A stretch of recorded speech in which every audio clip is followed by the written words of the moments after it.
Hey guys, in this video we're going to take a look at the different ways how you can delete an app and all of its related data on the iPhone 13 or the iPhone 13 Pro. So first is go back to the home screen by swiping up at the bottom of the screen.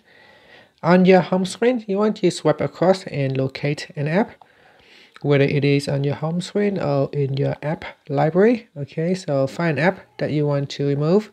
So here on my home screen, let's say I want to delete this Periscope app. So you want to touch and hold on the app. Okay, from the pop-up, you tap on remove app, and then you tap on delete app. Okay, and it said deleting this app will also delete its data. Okay, so I'm now in order for you to delete the app, you can now tap on the delete to proceed. Now I want to show you another different methods. I'm going to cancel for now. And the other method is to go into settings. And in settings, you want to go down to iPhone general. And in general, you tap on iPhone storage. And in here, you can go down the list and look for the app.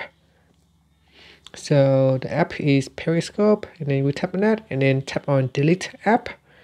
And again, it's like deleting Periscope. We also delete all of its documents and data. This action can't be undone.